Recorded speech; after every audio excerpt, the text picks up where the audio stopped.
네. 자, 안녕, 서연아. 우리 서연이 국어 1등급. 자, 들어가 봅시다. 박제, 박아버리고. 사회문화 10강, 사문 10강. 근데 이거 어차피 한두 명밖에 안 보지. 시험 기간이면 맞아. 왜 성격이 좀 센데 이거. 그래도 몇 대는 조회수 60까지 간 거 있어. 조세 그건 조회수 60, 70 나와. 쌤을 위해서 누가 원래 반복제를 끊어고 잠잔 거예요. 자, 사회문화 10강, 조선시대 소송제도. 잘 드러나라. 오늘 잘 이 소송에 대해서 잘 듣고, 그러니까 이 소송제도와 관련해서 이제 앞으로 서연인 인연이 많을 거야. 그러니까 잘 듣고, 소송에 휘말리지 않기 위해서 어떻게 해야 되는지 우리 오늘 공부를 좀 해보도록 합시다. 자, 통명부터 조심해. 현행 민사소송법에는, 자, 그럼 첫 번째, 현행이라고 나왔잖아. 현행 민사소송법.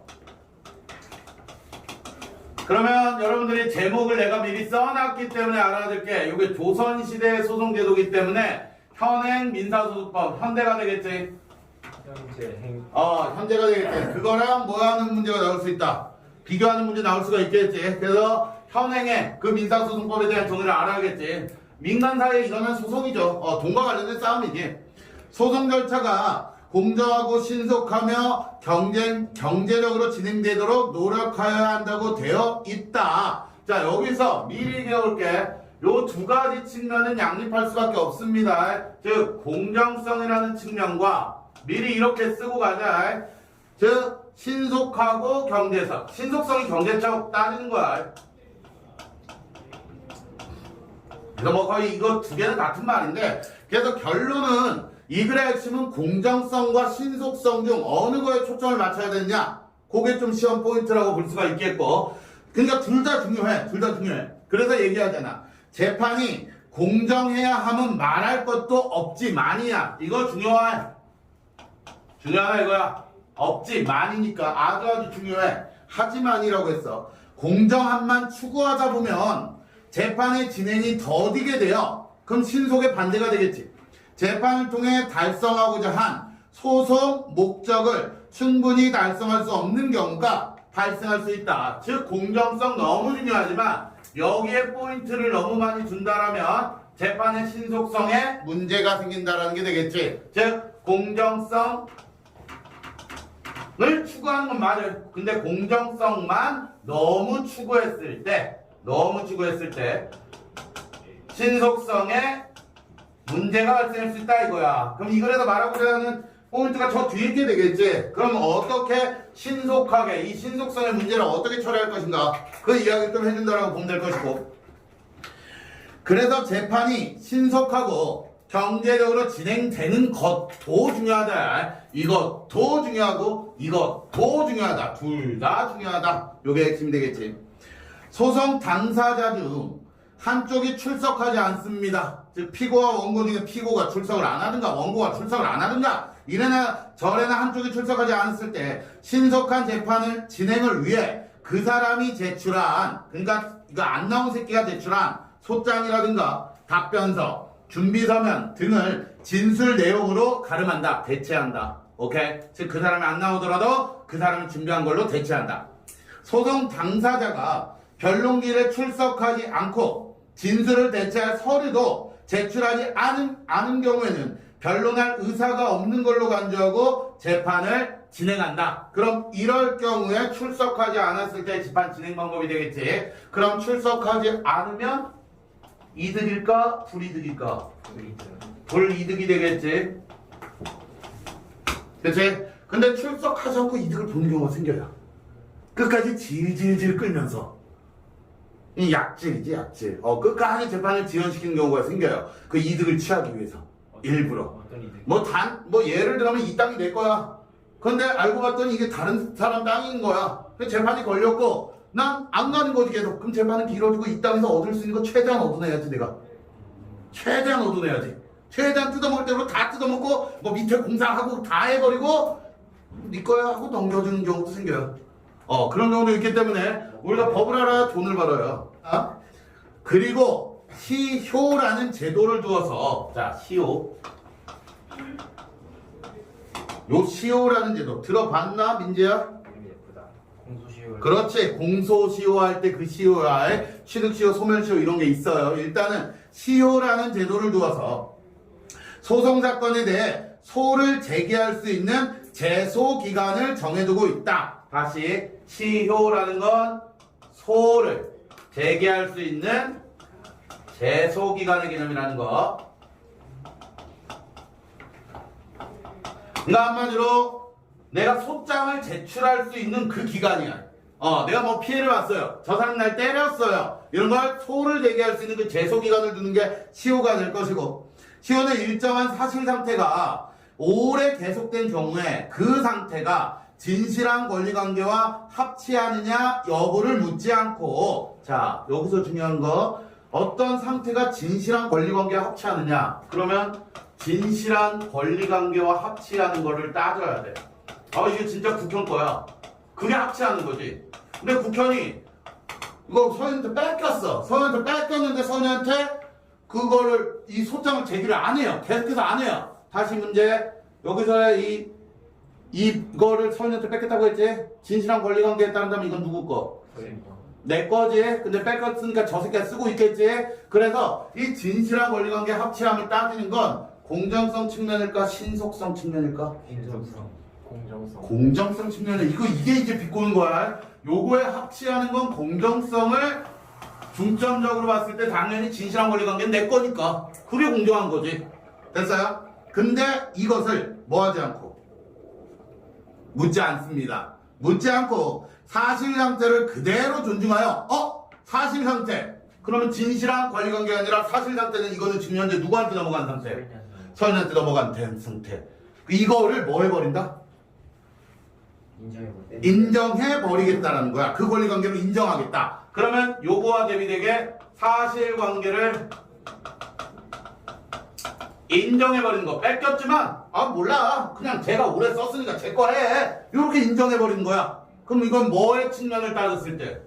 신속성. 빨리 끝내라. 그러면 시효 제도라는 건 공정성보다 무슨 측면에 맞춰진 거?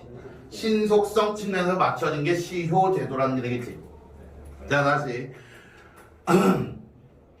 사건 발생 이후에 내가 뺏겼죠 아까. 제소기간이 지나면 옳고 그름을 불문하고 누구도 해당 사건에 대해 더 이상 소를 제기할 수 없도록 한 것이다. 내가 이거 뺏긴 걸 갖고 50년이 지나가지고 저거 원래 제 볼펜입니다, 돌려달라고 지금 재판을 걸겠습니다. 요거 재판부가 받아준다 안 받아준다? 안 받아준다는 거야. 너무 흘렀다는 거야, 이 시간 자체가. 이는 분쟁이 발생한 이후 소송을 제기할 수 있는 기간에 제한을 두지 않을 경우 소송 진행의 효율성이 떨어지고 소송 당사자들의 권리관계가 장기간 불안해지는 문제가 있기 때문이다. 그럼 여기에 문제를 체킹하고 이 문제를 가볍게 쓸게 해결하는 게 무슨 제도다? 시효 제도다. 또 어설프게 공소시효 말고 다른 시효 많아요. 그냥 공소시효만 따지면 안 돼. 오케이. 자, 이들 규정은 소송 실무상 진행의 속도와 권리 안정 문제를 체킹, 실체적 진실보다 더 중요시한 조치래. 그럼 실체적 진실이 어느 측면? 공정성 측면. 즉 공정성보다 신속성이 중요시되는 경우가 되겠지. 됐습니까? 이게 지금 현행 제도권에 대한 설명이 끝났고 이제 어느 시대로 갈까요? 조선으로 갑시다. 여기서부터 좀 정리를 잘했으면 좋겠어요. 왜? 이 글의 핵심은 현행 걸 알라는 게 아니라 무슨 시대 거 알아라? 조선 시대 걸 알아라 하니까 여기서부터가 이제 진짜 핵심 시험 문제가 되겠지. 자, 조선 시대에도 이와 유사한 제도로, 그럼 여기서 이가 가리키는 건 뭔데? 아니, 위에서 설명한 거잖아. 그렇지. 여기서 이가 가리키는 건 시효제도와 유사한 걸 얘기하겠지. 그러니까 현대랑 좀 차이가 있으니까 시효제도에 대한 이야기를 하겠지. 이와 유사한 제도로 취소기한, 정소기한 등이 있었다. 자, 그러면 이 시효와 관련하여 두 가지가 있었다라는 게 되겠죠. 뭐하고 뭐로? 취소기한과 정소기한. 말이 어렵죠? 정소예요. 죄송해요. 정소기한. 취소기한은 소를 제기한 후에, 자, 소를 제기했습니다. 누군가가. 소송의 당사자가 불출석한 경우 일정 기간 동안 출석하지 않는 당사자는 패소시켜요. 자, 현대와의 차이점. 현대는 뭐였어요? 그냥 있는 버틴 기회 증거만 이긴다. 가지고. 그냥 그 사람이 제출한 답변서라든가 아니면 안 나오면 그냥 한쪽의 말만 듣고 재판이 진행되는데 이건 안 나와. 그럼 그 새끼 그냥 뭐 한 걸로? 진 걸로 바꿔버린다는 거지.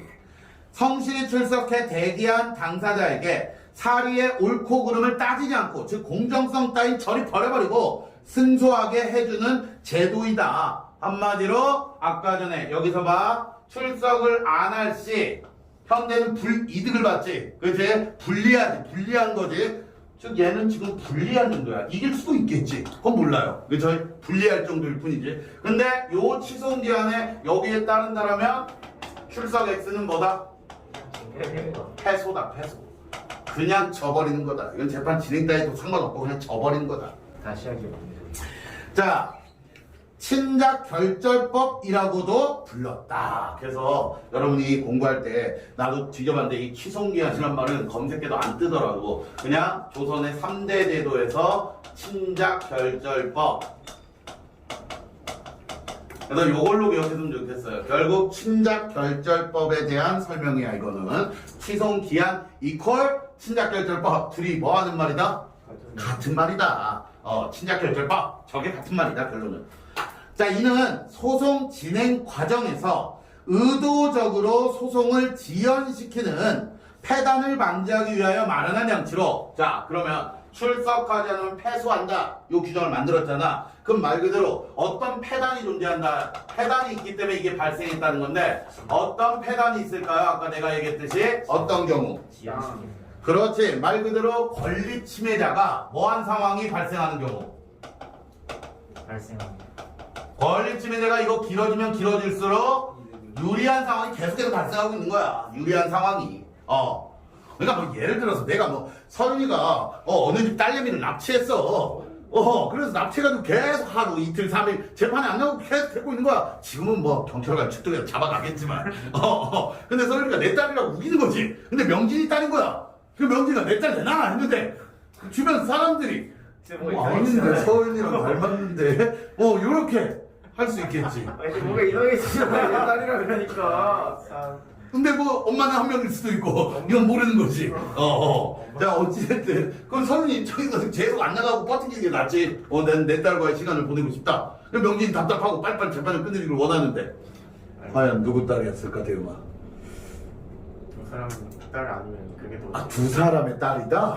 그게 아니고. 그게 아니고. 아니 어떻게 상상을 해도 이 두 사람의 딸인데 내가 키울 거야. 형제 씨가 내가 키울 거야. 얘네들 둘이 아닌 제3의 사람이 나왔어요. 제3의 남자가 등장한다? 알고 봤더니 위대형의 딸? 그러니까 딱 유전자 검사를 했더니 이건 한국인의 피가 아니라 중국인의 피가 나오는 그런 사람이야. 그럴 수도 있겠네. 이대요. 자, 그렇습니다. 다시 가겠습니다. 어디까지 했어? 송정. 오케이. 그 폐단을 방지하기 위해서 마련한 장치로 조선의 건국 초기에는 송정 재판장이 아닌 재판장으로부터 소송 당사자의 거주지까지 거리에 따라 취송 기한을 정했고, 즉 기한을 정해준 거야. 왜? 제주도 사는 사람한테 이틀의 시간을 주면 배 타고 가다 끝나고 너 졌네. 요렇게 돼버리겠지. 말 그대로 서울에서 재판이 열리는데 제주도 사람에게 취송 기한을 이틀, 3일. 추미는 지라는 거 아니야 그냥? 비행기 만들어서 와요 저는. 조선시대에 한국 버전 라이트 형제. 라이트 그 한라산에부터 딱 떠가지고 계속 바람결 타라. 오케이, 그래도 이틀은 무리지 않을까 서울까지.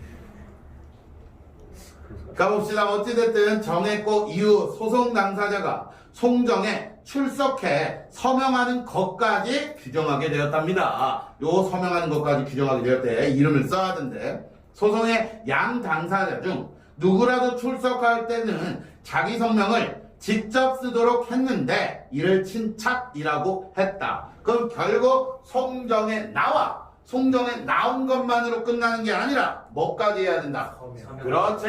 즉 여기서 핵심은 출석의 개념은 서명까지 해야 인정해주겠다는 거야. 그냥 도착한 걸로 끝나는 게 아니라 와서 직접 이름까지 써야 출석일로 인정. 손이 없으면요. 발로 쓰세요. 주둥아리로 쓰든가. 자, 판결하는 걸 결절이라 했다. 아, 그럼 이름을 쓰고 판결을 내린다. 그래서 친작결절법 이렇게 되겠네요.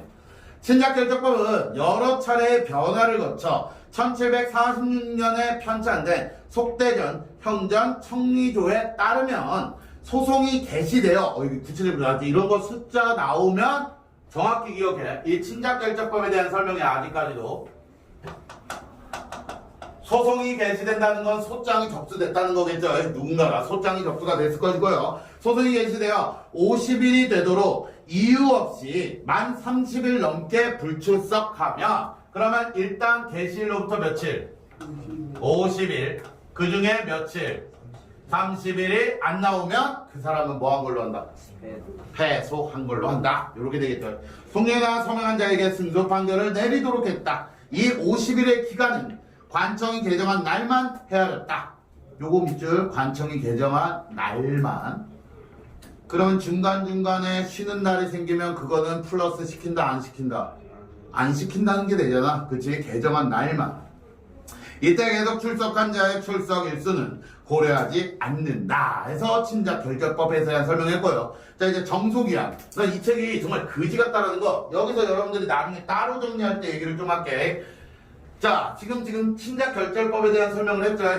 그럼 이거는 소를 제기하고 난 상황이잖아. 그치? 그럼 소를 제기하는 방법 가지고 우리가 알아야 되잖아. 그게 정소기한이거든. 그럼 순서를 바꿔서 설명했으면 얼마나 더 과정이 깔끔하지 않았을까. 그치? 깔끔했겠지. 그러니까 소를 어떻게 제기할 것인가. 그리고 소를 제기한 후에 어떤 절차를 거치는가. 그래서 여러분이 나중에 따로 정리할 때는 얘를 1번, 얘를 2번 이런 식으로 정리하면 조금 편할 것 같아요.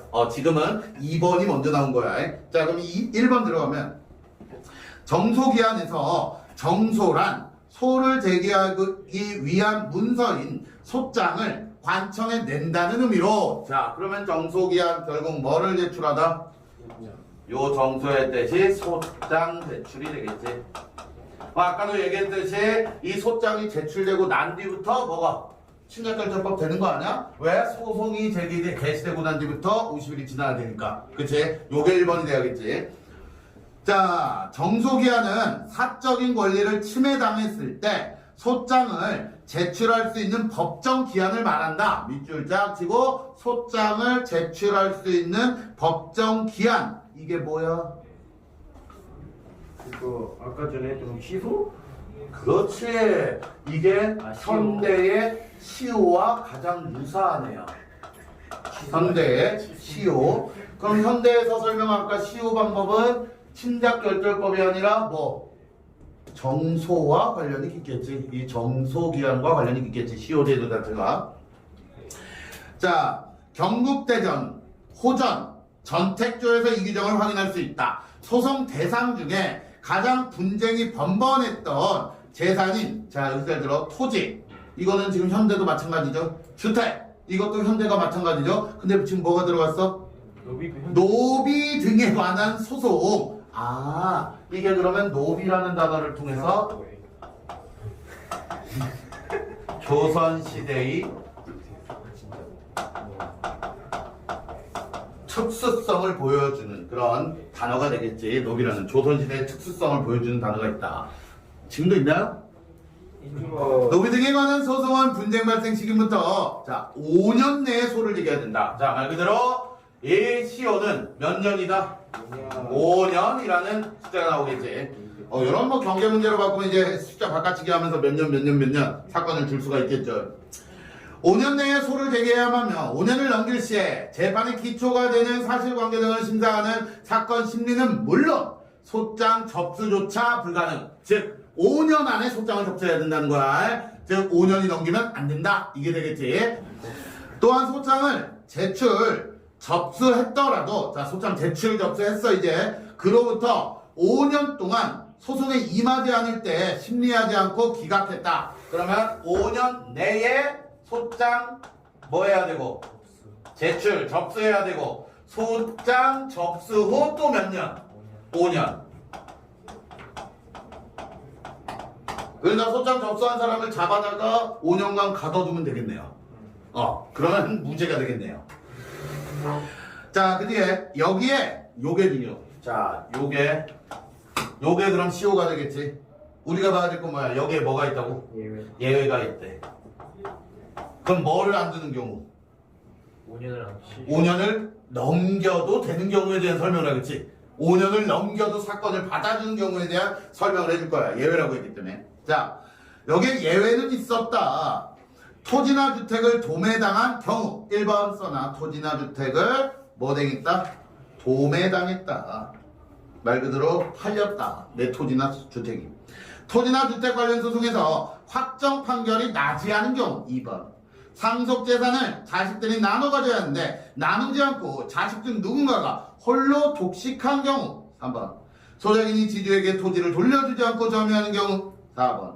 셋집에 세대로 사는 임차인이 집주인에게 집을 비워주지 않고 자기 것으로 삼은 경우 요렇게 5년의 정소기한에 구속되지 않고 소를 제기할 수 있도록 했다. 저 경우를 잘 봐야겠지. 저 여의 규정을. 그럼 분명히 케이스 대 케이스로 케이스 하나 던져주고 푸는 문제 나오지 않을까? 그치? 여러 가지 케이스 던져주고.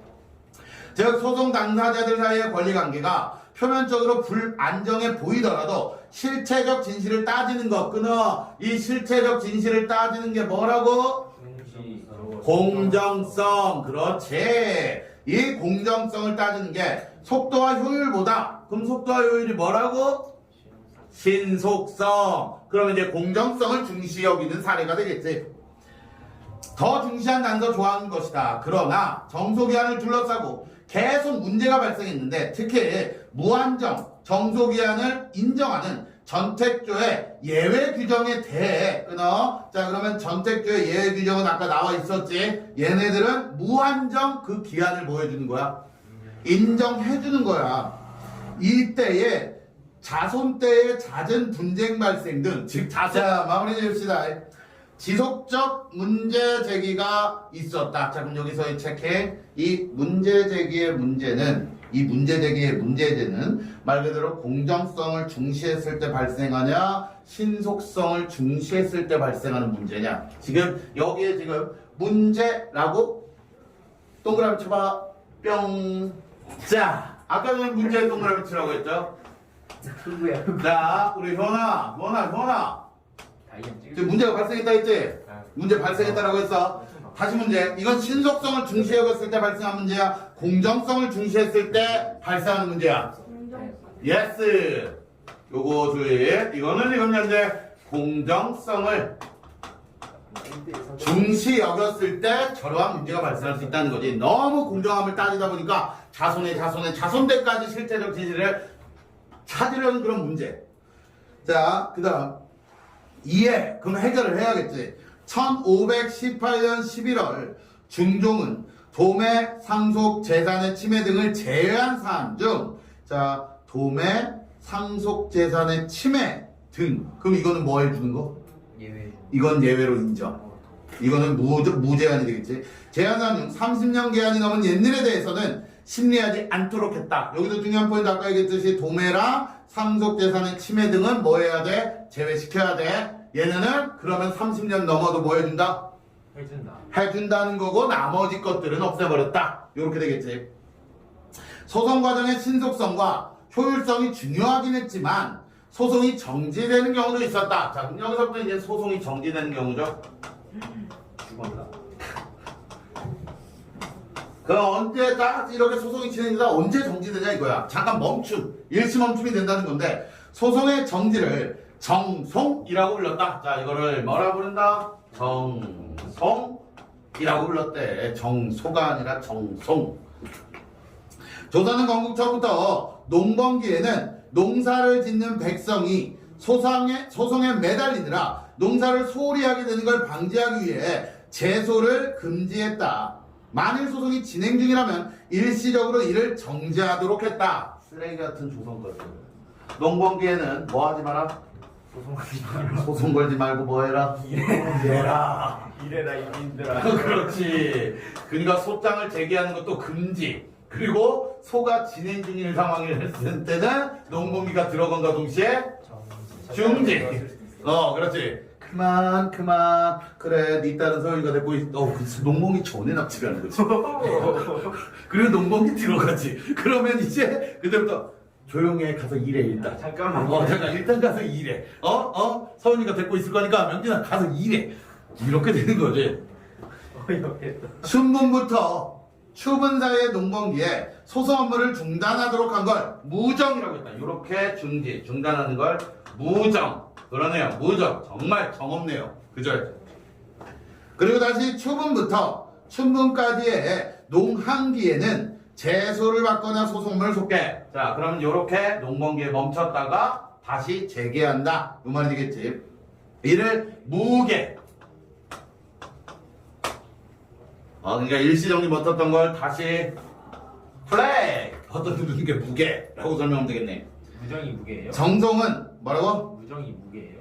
뭐가 부정이 무게예요? 무정이랑 무게가 같이에요. 다르지. 무정은 진행을 멈추는 거 일시 중지 버튼이고 이제 농번기 끝나면 다시 스타트 소송 제기. 정성은 농업을 응시하는 당시 시대적 상황을 반영하는데 이를 악용한 소송의 지체가 발생하게 됐다. 당연히 발생하겠지. 농번기 전에만 서구를 치면 되겠네요. 조선시대에도 오늘날과 마찬가지로 공정성과 더불어 민사소송의 기본 이념인 신속성과 경제성이라는 이상을 실현하고자 했다. 하지만 소송에서 속도와 효율 문제가 무엇보다 중시되면 실제로는 정당하지만 제때 규정을 따르지 못하는 권리자에게 가혹한 것이 되기도 한다. 끊어. 그러면 저거는 말 그대로 뭐를 중시했을 때의 문제점? 그렇지. 또 이런 신속성만을 중시했을 때에 공정성을 해야 하는 문제점이 발생할 수 있다. 이로 인해 조선시대 소송 절차에서 신속성과 효율성은 실체적 진실을 따지는 문제와 관련해 지속적으로 논란이 되었다. 오늘날에도 이와 마찬가지로 소송에서 어떤 가치 마무리 지을까요? 그럼 여기서의 어떤 가치는 무슨 가치와 무슨 가치? 공정성과 신속성. 그렇지. 우선시할 것인가 앞으로 계속 논쟁거리가 될 것이다. 라고 마무리. 빠이빠이.